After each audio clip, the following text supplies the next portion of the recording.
I am 73 years old now, and the mountains have grown quieter with every passing season. Winters feel longer, and spring takes its time unfurling leaves. As if nature understands, I move more slowly than I once did. I live in a wooden cabin that leans slightly to the west, where morning light crawls through the broken window panes like pale ghosts. I wake before sunrise, heat water on the iron stove, and sit listening to the steady tick of my heart.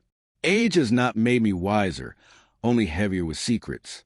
I have carried one secret in particular for 40 years, and the weight of it has shaped my spine as surely as the weight of a lifetime of tools and rucksacks. I remain alive because the truth refuses to die with me. If I leave it unspoken, the forest will remember me as a coward. Back in 1982, I was not yet the old man who creaks across the floorboards. I was a young field researcher with too many notebooks and not enough people in my life. My work was to study the land, soil health, fungal webs, migration trails, leaf decay, and to observe what most people never bothered to notice. My cabin was more a glorified shed than a home. I cooked trout venison and foraged roots on a cast iron pan, which made everything smell like wood smoke and metal. I slept beneath a patchwool blanket that held the scent of sweat and pine resin no matter how long I aired it. The wind was my only constant companion.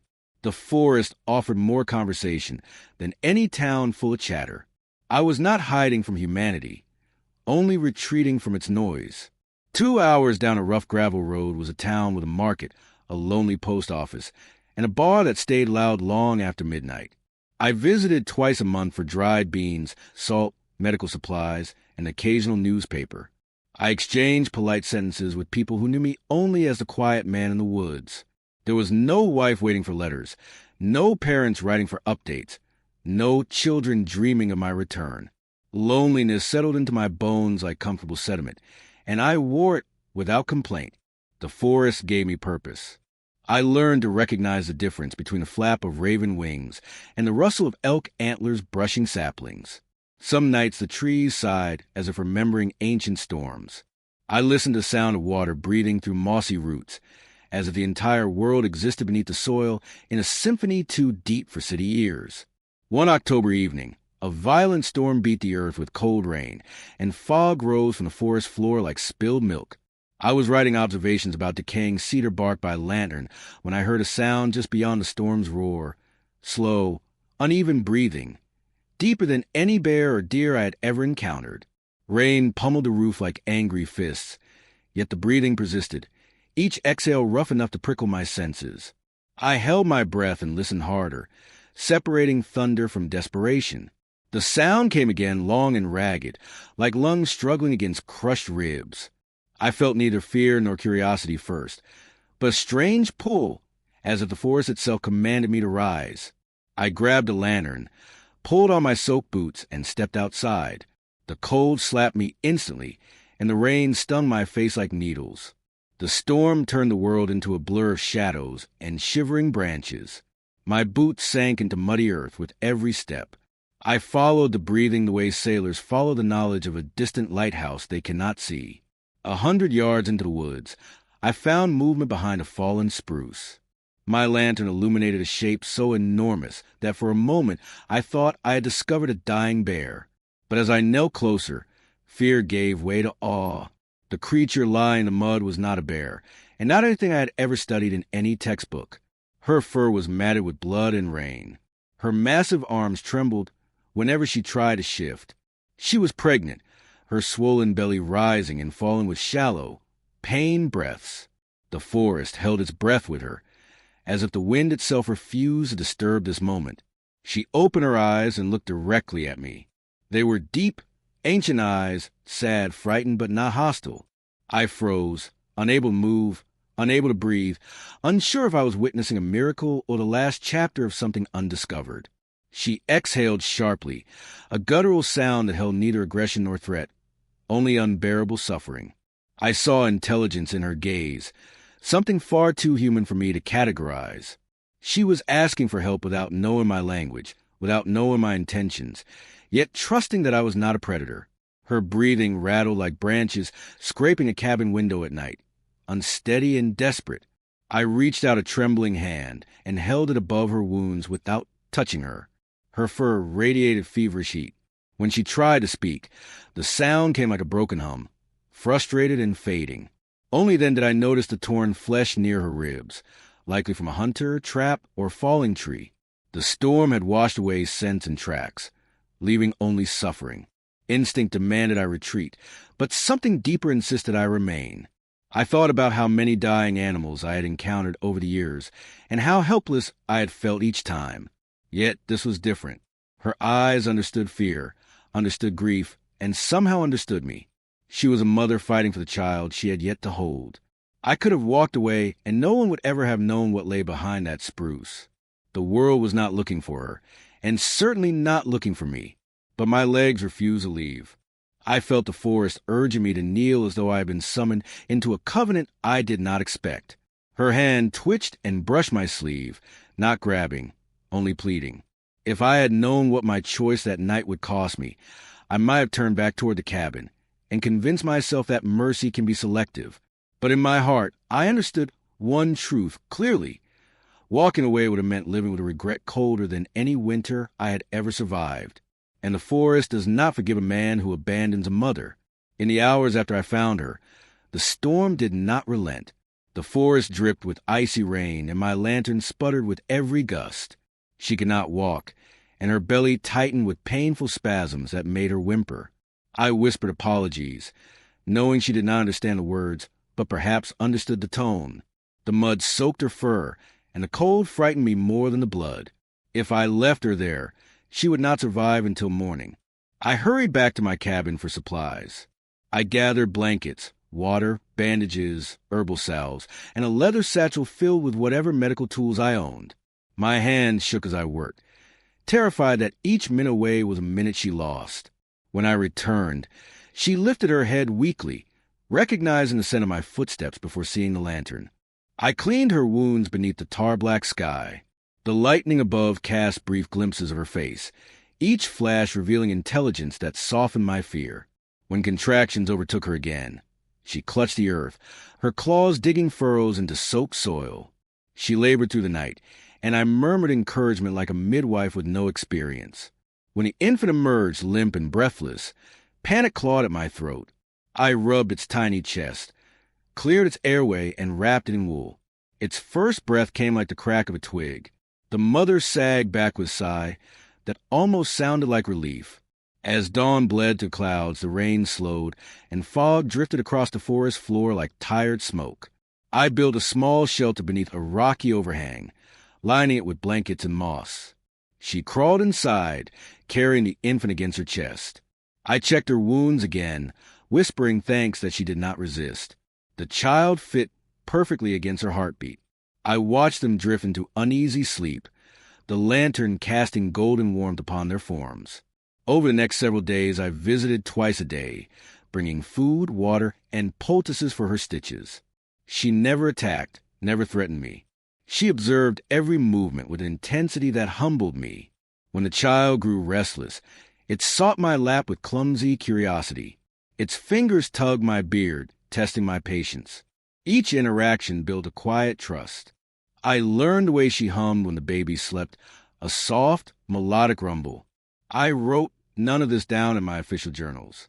My real notes I kept hidden inside a weatherproof box beneath loose floorboards. I understood that if any human discovered these creatures, they would not be treated as neighbors. They would become exhibits or research cadavers. The weight of secrecy settled on my shoulders like snow on a cabin roof. I knew I must protect them as fiercely as she protected the child. Weeks passed, and the mother regained strength. She walked short distances while collapsing, and her breathing steadied. Yet I sensed dread in her gaze whenever distant gunshots cracked through the trees. Hunters roamed this region each autumn, unaware that something far rarer lived among them. She pressed the infant close whenever rifles echoed through the valley. Her fear became my fear. I learned to track hunters by smell and broken twigs. I guided them away when I could, banging pots so deer would stampede elsewhere. The child grew with astonishing coordination. By spring it walked upright, toddling like a human child. It listened more than it babbled, tilting its head whenever I spoke.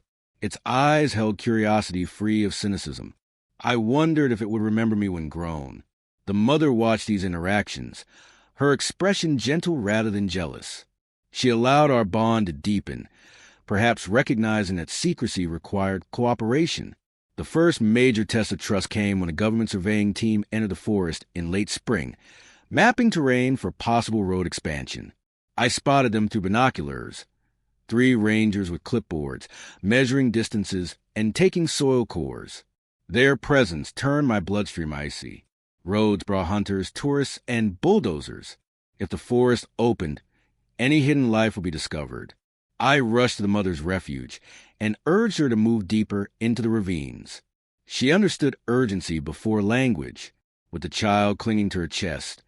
She disappeared into shadows as silently as smoke. For several tense days, the rangers returned, marking trees and drawing boundaries. They had seen unusual prints near a creek and wondered if bears had begun using new routes. I lied with a steady tone I did not feel. I told them storms had uprooted saplings, confusing elk. They accepted my explanation, but continued exploring. Every time they set foot deeper into my woods, my lungs tightened. The mother's eyes changed in that period. She no longer trusted silence alone. She studied my movements to see whether I would warn her again. She learned to interpret my urgency when fear spiked.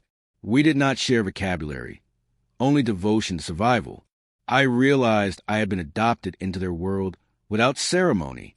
One evening, as the last ranger truck disappeared, I found the mother and child waiting beneath cedars. The infant ran toward me, pressing its forehead against my knees. The mother watched with an expression that resembled gratitude. I knelt beside her and felt the enormity of the path ahead. Protecting them would be a lifelong commitment.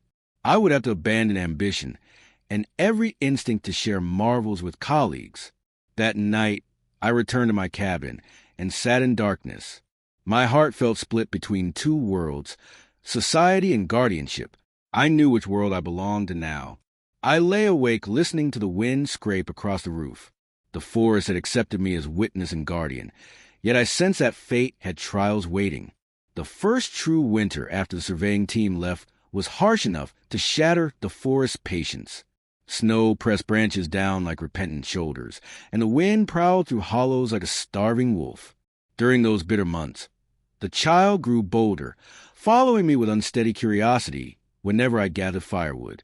The mother watched from a distance, her posture tense until I returned with the child safely clinging to my coat.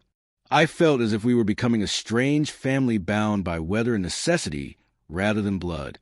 One icy morning, I found the child shivering beneath the overhang where they slept. Its breath came in short, frightened bursts. The mother nudged me urgently, her eyes wide with instinctive terror. When I placed my hand against the child's skin, heat shot through my palm. Its lungs produced a rattling wheeze that reminded me of pneumonia I had witnessed years earlier in rural clinics. The mother whimpered, pacing in tight circles, gently rocking the infant as if moving alone could coax wellness.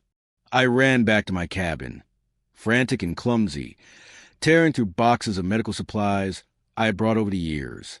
I had herbs, salves, and improvisational equipment, but nothing powerful enough to fight a fever that ferocious. A decision loomed like a rising storm. I could go to town for antibiotics, but that meant speaking to a pharmacist, and if they questioned why a man living alone needed children's medication, suspicion would spread faster than illness. I waited until dusk to travel, hoping the snow would erase tire tracks. At the clinic, the pharmacist raised an eyebrow when I requested antibiotics without prescription. I lied, explaining a neighbor's young niece had fallen ill in the mountains and roads were closed. It was difficult to keep my voice steady, but desperation lent me a clarity that almost felt rehearsed. The pharmacist eventually relented, scribbling dosage instructions on a crumpled scrap of paper. I thanked him with sincerity and returned home before sunrise, praying the child would still be breathing. When I reached the forest alcove, the mother knelt protectively over the infant, rocking with slow, mournful rhythm. I crushed antibiotics into broth warmed over a lantern flame and fed the child tiny spoonfuls. The mother watched every motion, her massive hands trembling. The infant's breathing remained shallow, and sweat soaked its fur. I sat with them all night, listening to the storm gnash its teeth against the rocks. I whispered stories, not to distract the child, but to steady my own dread. The fever broke after 2 days of meticulous care. I cried with such relief that the mother touched my shoulder, as if confused by my outpouring. She pressed her forehead against me, sharing exhaustion. I did not understand her language, yet grief and gratitude have universes that do not require translation. Watching them sleep, my chest ached with realization I could not outrun. I was no longer an observer. I was a guardian who had stepped too deeply into a secret that lived outside human authority. Spring arrived with deceptive calm. Snow receded, rivers swelled with meltwater, and wildflowers resurfaced like survivors. The child regained strength and chased insects along the mossy ground, stumbling then rising again. The mother sat beneath cedar shade, grooming its fur, humming those soft lullabies I had come to expect. I often collected berries and fished small trout, leaving portions of them hidden beneath ferns. The child learned to recognize my signals, scampering to retrieve food when the mother allowed. But secrecy has predators of its own. One afternoon, I heard the distant hum of an engine where no engines belonged. I crawled along a ridge and spotted 2 government trucks near a cluster of flag trees. Men with clipboards paced methodically, arguing about erosion patterns and timber rights. My heart seized with dread. Roads meant logging. Logging meant intrusion. Intrusion meant discovery. I hurried to the ravine where the mother and child hid. She sensed panic before I arrived, lifting her head sharply. I signaled danger with rushed hand movements. She gathered the child and vanished into deeper shadows. I guided them toward a hidden meadow at the base of a rocky slope, where the canopy was nearly impenetrable. I built a crude wall of branches and mud, camouflaging the entrance so thoroughly that even deer could pass without noticing. For days, government workers returned, inspecting trees and soil. I created diversions, scattering elk scent to confuse trackers, banging tools to scare animals away from revealing unusual trails. Every night, I imagined what would happen if an official spotted a footprint too large, too human, too impossible to ignore. Protecting them became a full-time occupation. I let research obligations fade to ash. Grant proposals remained unmailed, letters unanswered, professional aspirations abandoned. Sacrifice did not feel heroic. It felt inevitable. I had chosen a world that required secrecy over recognition. Every day, I woke wondering if the forest would become hostile under bulldozers, if rifles would echo without mercy, if the child would be orphaned because I had failed to anticipate danger quickly enough.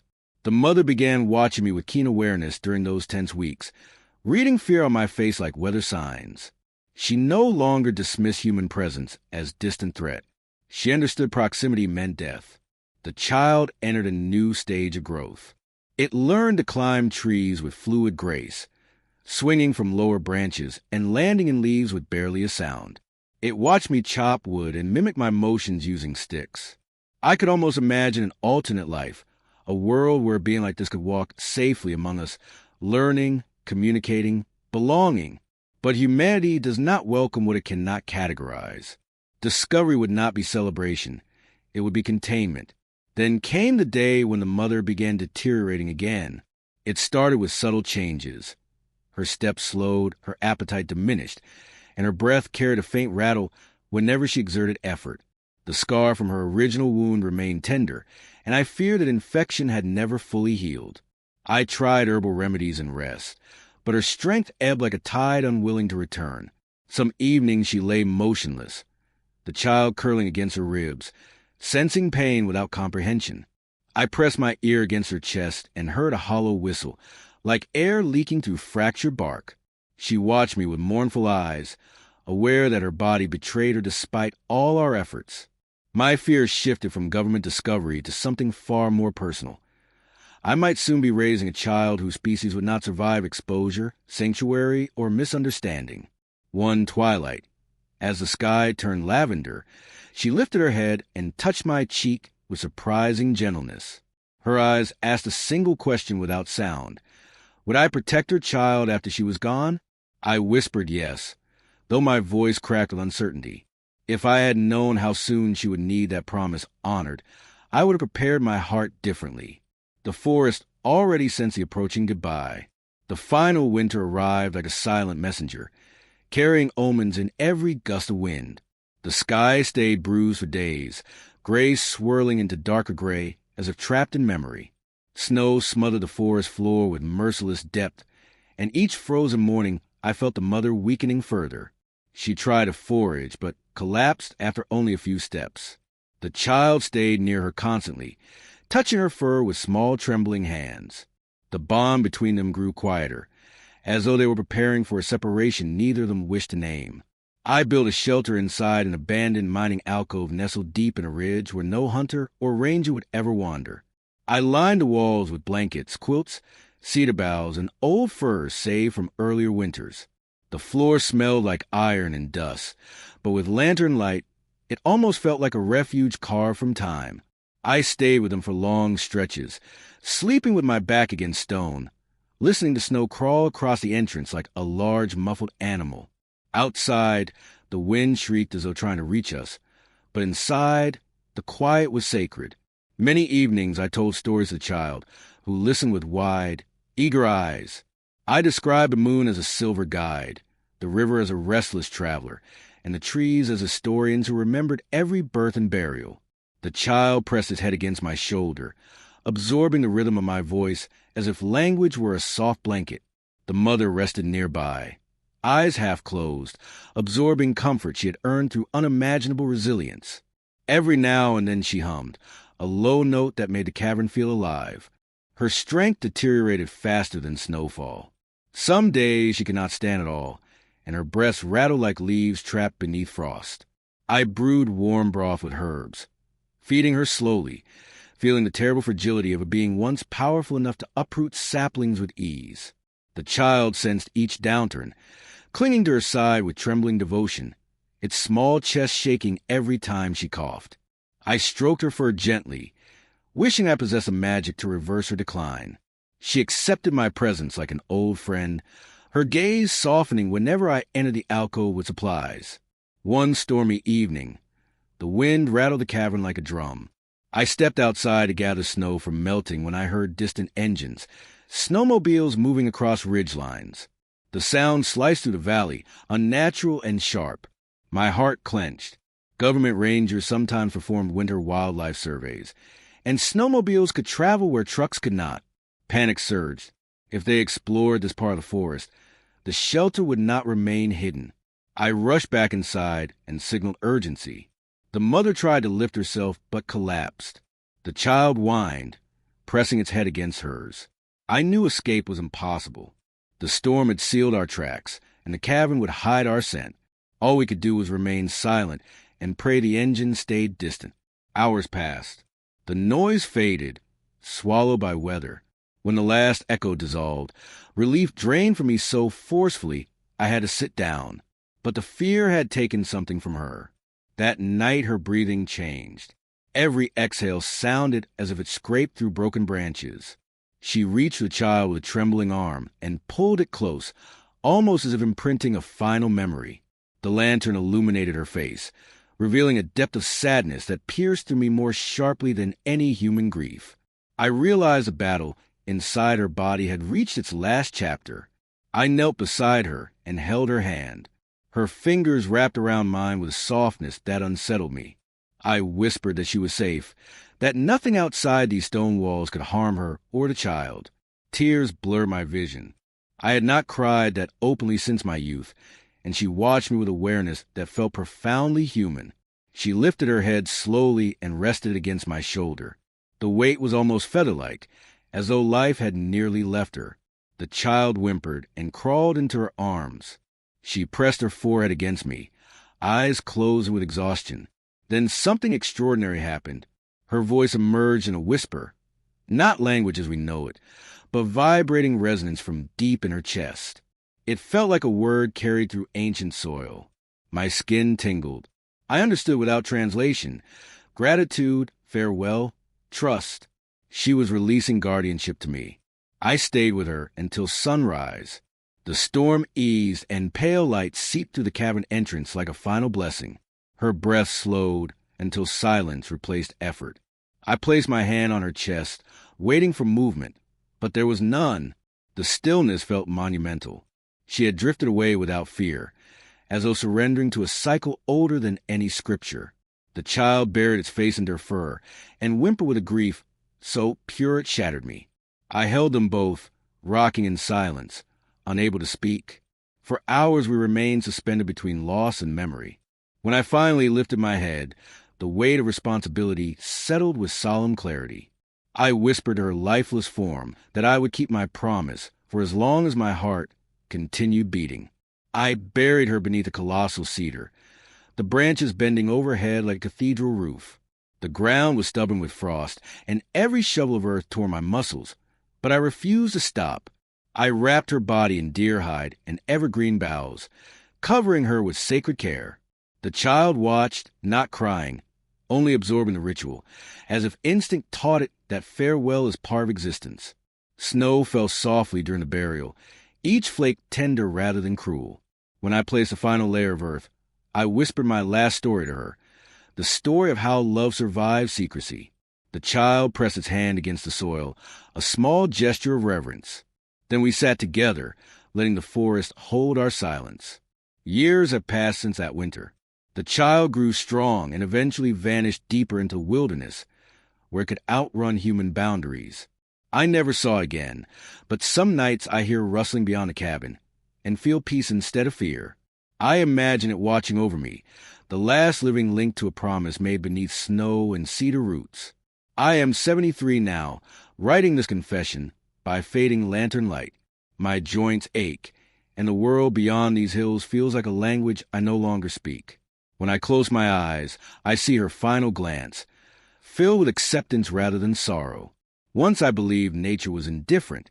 Now I understand. Sometimes the forest entrusts us with souls that do not belong in laboratories or headlines. I have told this story because truth should not die where love once lived. And somewhere beyond the tree-line, a shadow moves with quiet assurance, reminding me that I did not save a creature. I saved a mother. Which city are you watching our video from? Please leave a comment. Please subscribe to the channel as well. Thank you.